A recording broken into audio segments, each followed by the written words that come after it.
दोस्तों, सुना है कि फोर्ड इंडिया में वापस आ रही है, लेकिन अगर आना ही था तो 3 साल पहले गए ही क्यों। यह वही फोर्ड है जिसने मूविंग असेंबली लाइन की शुरुआत करके गाड़ियों की कीमत को जमीन पर ला दिया था। अमेरिका का दुनिया पर राज करना भी इतना आसान नहीं होता अगर पीछे फोर्ड का सपोर्ट ना होता। जो हिटलर अमेरिका से बेइंतहा नफरत करता था, वो भी हेनरी फोर्ड को अपना इंस्पिरेशन मानता था। और इसके पीछे की वजह जानते हैं दोस्तों। हेनरी फोर्ड में कुछ बड़ा करने का जुनून ना तो वो ज्यादा पढ़े लिखे थे और ना ही उनके पास पैसे थे।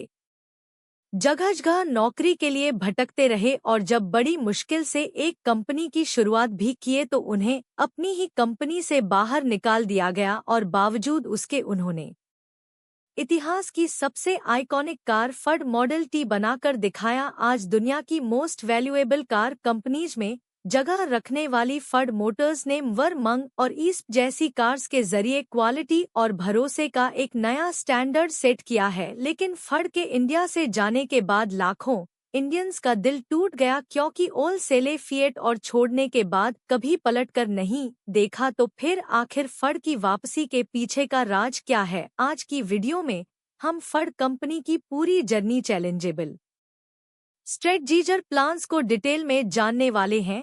फोर्ड की कहानी शुरू होती है आज से लगभग 157 साल पहले, जब अमेरिका के मिशिगन में एक किसान के घर हेनरी फोर्ड का जन्म हुआ। अपने 6 भाई बहनों में वह सबसे बड़े थे और माँ बाप के साथ खेती बाड़ी का काम करते थे। वैसे तो इस काम में उन्हें कोई दिलचस्पी नहीं थी, लेकिन सिर्फ माँ के सपोर्ट के लिए वो उनके साथ खेत जाया करते थे। पढ़ाई में भी उनका कुछ खास मन नहीं लगता था, लेकिन मन अगर कहीं लगता था तो औजारों और मशीनों से खेलने में। एक बार जब 12 साल की उम्र में उनके पिता ने एक घड़ी गिफ्ट की तो उसके फंक्शन को समझने के लिए हेनरी ने कई बार उस घड़ी को खोलकर उसे फिर से असेंबल किया, जिसके बाद वह किसी भी घड़ी को आसानी से रिपेयर कर लेते थे। लेकिन फिर एक ऐसा इंसिडेंट हुआ जिसने उनकी जिंदगी को एक डायरेक्शन देना शुरू किया। हुआ यूं कि स्कूल की एक ट्रिप के दौरान रास्ते में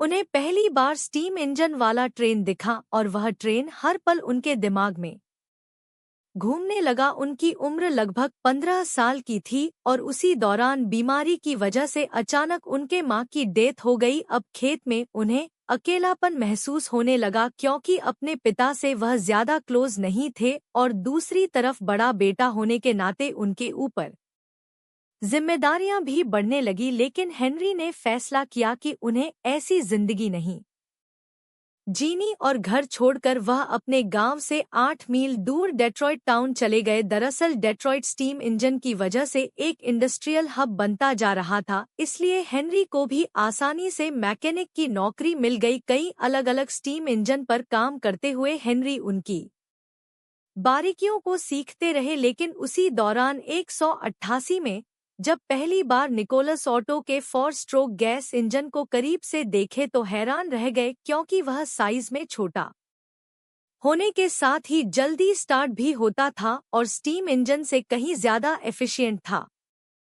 जहां स्टीम इंजन आधा घंटा स्टार्ट होने में ही ले लेता था, वहीं गैस इंजन स्पार्क प्लग की वजह से फौरन स्टार्ट हो जाता था। हेनरी समझ गए कि यह इंजन एक रिवॉल्यूशन लाने वाला है, लेकिन प्रॉब्लम यह थी कि हेनरी को स्पार्क प्लग या इलेक्ट्रिसिटी का कोई आइडिया ही नहीं।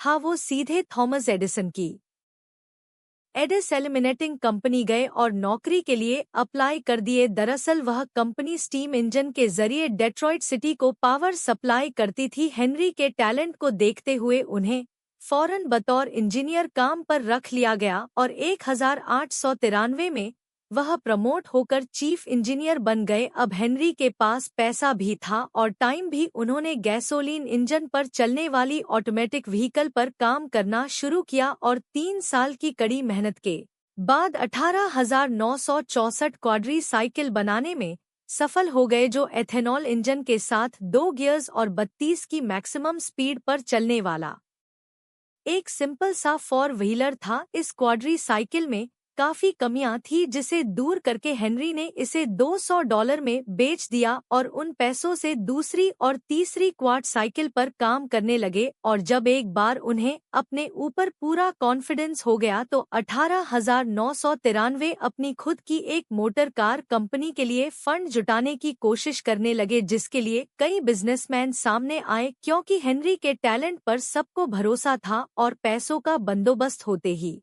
हेनरी ने डेट्रॉइट ऑटोमोबाइल कंपनी की शुरुआत कर दी। लेकिन उनके और बाकी स्टेक होल्डर्स के बीच मतभेद यह था कि हेनरी आम लोगों के लिए एक सस्ती कार बनाना चाहते थे, जबकि बाकी लोग डेट्रॉइट टाउन के प्रीमियम कस्टमर्स के लिए एक लग्जरी कार के फेवर में थे। हेनरी उनकी बात मानने के लिए मजबूर थे क्योंकि कंपनी में उनका शेयर सिर्फ 15 पर का था। डिलीवरी वैगन के नाम से पहली कार मार्केट में उतारी गई, लेकिन उस लग्जरी कार के ज्यादातर पार्ट्स बनाने के लिए हेनरी के पास मशीनें ही नहीं थी, इसलिए वो दूसरी कंपनीज पर डिपेंडेंट थे, जिसका नुकसान यह हुआ कि 2 साल में सिर्फ 20 कार्स ही बनाए जा सके और इन्वेस्टर्स निराश होकर हेनरी को ही कंपनी से बाहर निकाल दिए। लेकिन हेनरी फिर 1901 में अपने कुछ दोस्तों के साथ हेनरी फोर्ड कंपनी शुरू किए, लेकिन यहाँ पर भी वह अपने हिसाब से काम नहीं कर पाए और खुद ही उस कंपनी से बाहर निकल गए। लेकिन दोस्तों, वह कंपनी आज भी कैलक के नाम से जानी जाती है और जनरल मोटर्स की एक सब्सिडियरी है। हेनरी बार बार फेल होने के बावजूद भी निराश नहीं हुए, बल्कि फैसला किए कि अब जो भी करना है अपने दम पर करना है और उन्होंने तीसरी कंपनी शुरू की,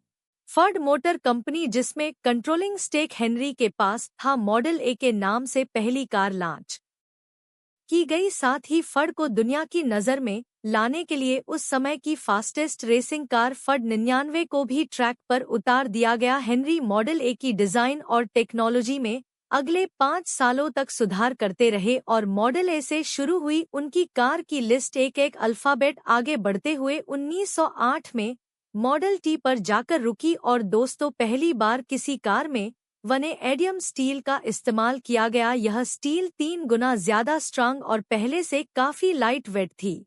मॉडल टी ने मार्केट में आते ही धूम मचा दिया, लेकिन अभी भी इस कार को खरीदना एक आम इंसान के लिए पॉसिबल नहीं था और वजह थी $850 की इसकी भारी भरकम कीमत। लेकिन कॉस्ट को बहुत ज्यादा नीचे भी नहीं किया जा सकता था, क्योंकि एक तरफ जहां प्रोडक्शन की लागत काफी ज्यादा थी, वहीं दूसरी तरफ कंपनी को एक्सपेंड करने के लिए प्रॉफिट की भी जरूरत थी। लेकिन हेनरी फोर्ड ने कुछ ऐसे स्टेप्स लिए जिसे आज ऑटोमोबाइल इंडस्ट्री का आधार माना जाता है। वह सुधार अगर हेनरी ने नहीं किया होता तो आज दुनिया की सड़कों पर इतनी गाड़ियां नहीं दिखती। आपको जानकर हैरानी होगी कि उन सुधारों के बाद मॉडल टी की कीमत $850 से गिरकर $360 पर आ गई।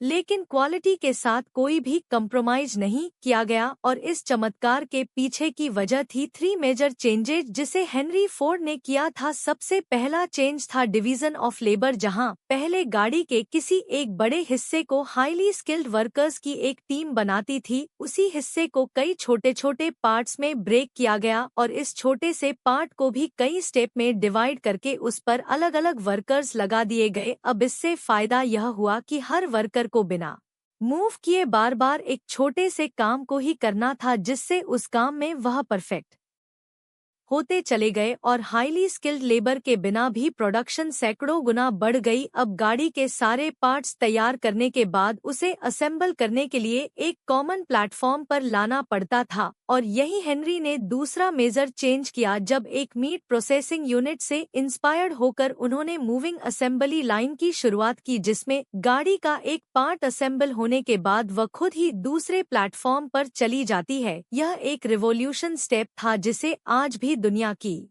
सारी बड़ी कंपनीज इस्तेमाल करती हैं। इसके अलावा हेनरी का तीसरा मेजर चेंज काफी सरप्राइजिंग था, क्योंकि जहां बाकी ऑटोमेकर अपने वर्कर्स को 2.5 पर डे सैलरी देते थे, वहीं हेनरी ने $5 पर डे सैलरी के साथ ही 5 days working in a week कर दी, यानी कि काम भी हफ्ते में सिर्फ 5 दिन करो और सैलरी भी डबल ले जाओ। इसका असर यह हुआ कि फूड फैक्ट्री के सामने जॉब पाने के लिए लाइन लगने लगी। इन सुधारों ने जहां वर्कर्स के लोड को कम किया, वहीं उनकी प्रोडक्टिविटी में इतना इजाफा हुआ कि मॉडल टी का प्रोडक्शन कॉस्ट 50 पर तक कम हो गया, जिसकी वजह से 1917 में इसका दाम $360 कर दिया गया। इसकी सेल इतनी तेजी से आगे बढ़ी कि एक समय दुनिया की सड़कों पर दिखने वाली 50 पर कार्स मॉडल टी हुआ करती थी और देखते ही देखते डीमैट अकाउंट की, जो आमतौर पर हम ऐसे ब्रोकर के साथ ओपन करना पसंद करेंगे जहां पर अकाउंट ओपनिंग बिल्कुल फ्री होता है, बट इस केस में हम अपने इन्वेस्टमेंट या फिर ट्रेड्स पर बहुत सारा ब्रोकरेज पे कर रहे होंगे। लेकिन अगर हम M stock by Mirae Asset के साथ अपना डीमैट अकाउंट ओपन करते हैं तो delivery, intraday future and option, mutual funds और आईपीओ जैसे सभी सेगमेंट के अंदर जीरो ब्रोकरेज का फायदा उठा सकते हैं और इस zero brokers for life across all products का फायदा मिलता है सिर्फ 999 के प्लान में। और इसके अलावा 999 का पेमेंट करके आप लाइफ टाइम एमसी चार्जेस से भी छुटकारा पा सकते हैं। एम स्टॉक के साथ आपको one of the lowest daily interest rate यानी सिर्फ 6.99 पर मार्जिन ट्रेडिंग फैसिलिटी भी मिलती है। साथ ही one click order execution, one click order placement और वॉइस सर्च से अपने फेवरेट स्टॉक को खोजने जैसे कई और बेहतरीन फीचर्स तो यहाँ आपको मिल ही जाते हैं। मेराई एसेट 25 इयर्स ओल्ड एक फाइनेंस कंपनी है जो 16 कंट्रीज में अपनी बेहतरीन सर्विसेज के लिए जानी जाती है और एम स्टॉक पर 40 करोड़ से भी ज्यादा ट्रेड्स, 1100 करोड़ का एमटीएफ बुक और 8.5 लाख से ज्यादा यूजर्स इसके रिलायबिलिटी को दिखाते हैं। तो फिर देर किस बात की, एम स्टॉक के साथ अभी अपना डीमैट अकाउंट ओपन करिए और अपने ट्रेडिंग एंड इन्वेस्टमेंट जर्नी की शुरुआत करिए। अधिक जानकारी आपको डिस्क्रिप्शन में दिए लिंक से मिल जाएगा। चलिए कहानी पर वापस लौटते हैं। साल 1910 बढ़ती डिमांड को पूरा करने के लिए फड ने मिशिगन के हाईलैंड पार्क में सेकंड प्लांट लगाकर 3 लाख से भी ज्यादा कार्स का प्रोडक्शन करना शुरू कर दिया, जो अमेरिका में बाकी ब्रांड्स के कुल प्रोडक्शन से भी ज्यादा था। फिर साल आया 1918 जब हेनरी ने अपने 26 साल के बेटे एसल फर्ड को कंपनी का प्रेसिडेंट बना दिया, लेकिन कंट्रोल अभी भी अपने हाथ में ही रखा। फर्ड की सक्सेस को देखकर शेवरले जैसे कार मेकर्स अधिक एडवांस्ड और लग्जरियस कार मार्केट में लॉन्च करने लगे, जो कहीं ना कहीं फर्ड के मार्केट शेयर को ही खा रहा था। और इस बारे में फड एग्जीक्यूटिव्स और खुद एडसेल फड ने कई बार हेनरी को आगाह किया, लेकिन वह तो मॉडल टी के नशे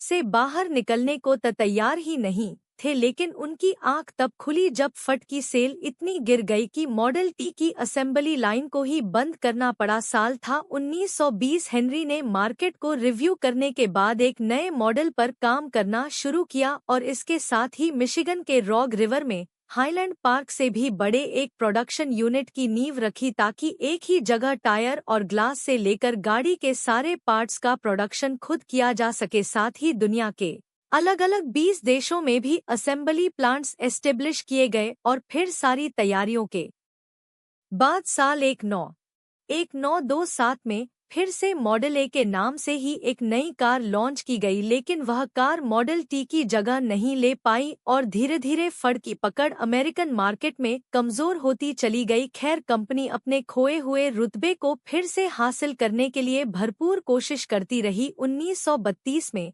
वह V8 इंजन को भी मार्केट में लेकर आए, लेकिन उनकी बादशाहत कायम नहीं हो सकी और 1936 आते आते क्रिसलर कॉरपोरेशन और जनरल मोटर्स के बाद फड अमेरिका में तीसरी पोजीशन पर आ गया। दोस्तों, फड की हिस्ट्री में ऐसा कई बार हुआ कि वह कुछ बड़ा करने के चक्कर में बहुत बुरा कर बैठे। फिर दौर शुरू हुआ वर्ल्ड वॉर 2 का, जब फोर्ड ने अपना फोकस सिविलियन कार से हटाकर यूएस गवर्नमेंट के टैंक्स, प्लेन्स और मिलिट्री व्हीकल्स की तरफ कर दिया। लेकिन उसी दौरान 1943 में हेनरी को एक झटका तब लगा जब उनके बेटे एडसन फोर्ड की कैंसर से डेथ हो गई। 80 साल की उम्र में भी हेनरी ने 2 साल तक कंपनी को चलाया और फिर अपने ग्रैंडसन हेनरी सेकंड को फोर्ड की कमान सौंप दी। फिर साल 1947 में हेनरी फोर्ड की डेथ के बाद उनकी फैमिली के ही लोग अगले 30 साल तक कंपनी को चलाते रहे। फिर साल आया 1979 जब पहली बार